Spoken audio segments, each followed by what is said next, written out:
and that is the Gaussian probability distribution.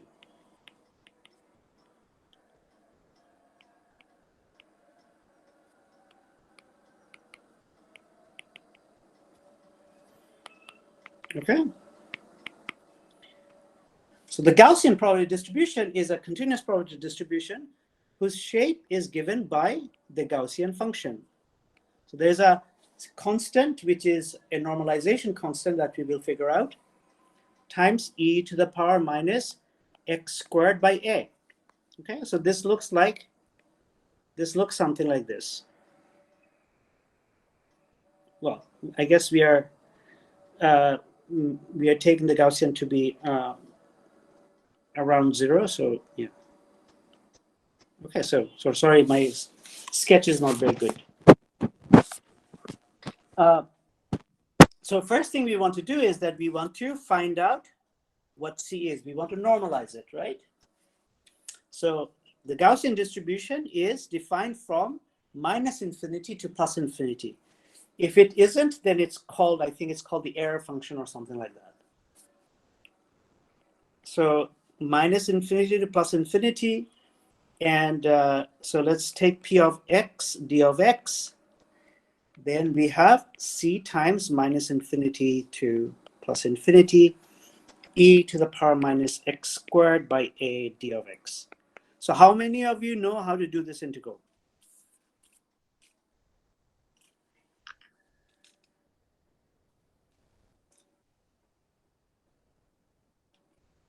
I know the method, kind of like you have to turn it into a 3-dimensional thing, and then you can like integrate it.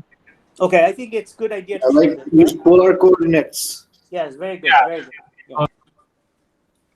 You have to go to polar coordinates. So you actually have to go to 2 dimensions. Yeah. So the idea is that, okay, let's write I. Let's call I. Let me take I to be this integral without the normalization, and minus x squared by a d of x. And then what you do is that you square it. You square it, and then you have 2 integrals. One is for x, another one is with y, dx dy. Oh, by the way, for the Gaussian integral, this a has to be positive, okay? So then what you have is that you have an integral over the 2-dimensional plane. So you can now use geometry to say that I'm going to turn x and y, which are Cartesian coordinates, to polar coordinates, rho and theta. And then we know that this integral squared will then become, the range of rho will be from 0 to infinity, and it'll be d rho. And the range of the angle will be from 0 to 2 pi. And the measure of the angle will be rho d theta. And here we have e to the power minus rho squared by a. And then, this integral is just 2 pi because nothing here depends on theta. So this will be 2 pi. And this other integral is pretty easy to do. And so if you do this integral, you get that I squared is going to be pi times a.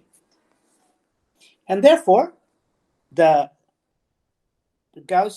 normalized Gaussian distribution is going to be e to the power minus x squared by a divided by square root of pi, square root of pi a. Okay.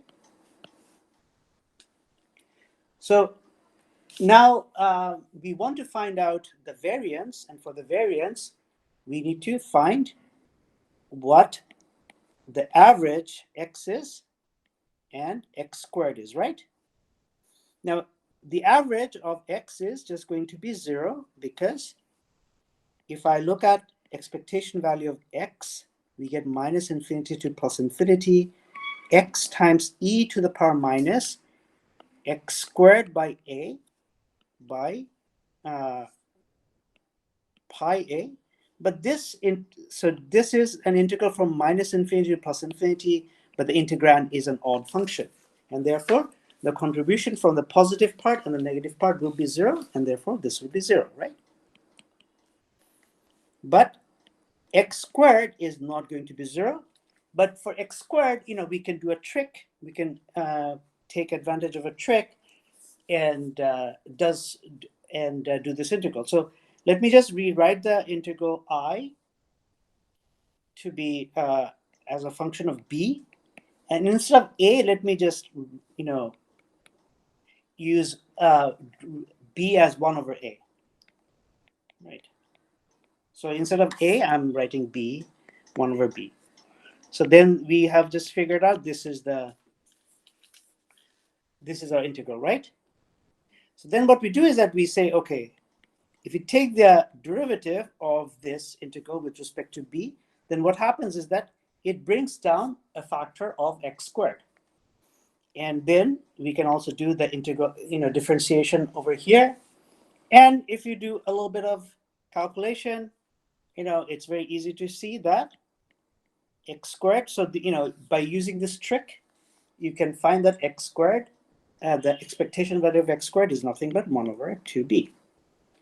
And therefore, if I write it in terms of a, you can see that what is emerging is that a is related to the spread, the variance. So delta of x for the Gaussian distribution is going to be x squared minus average of x squared minus x, and this is going to be a by 2 minus 0 divided by a by 2. Okay, and the Gaussian looks something like this. Okay, so the Gaussian, it actually has an infinite tail, but it goes to 0 very, very rapidly. And the 1/eth part from that's where basically the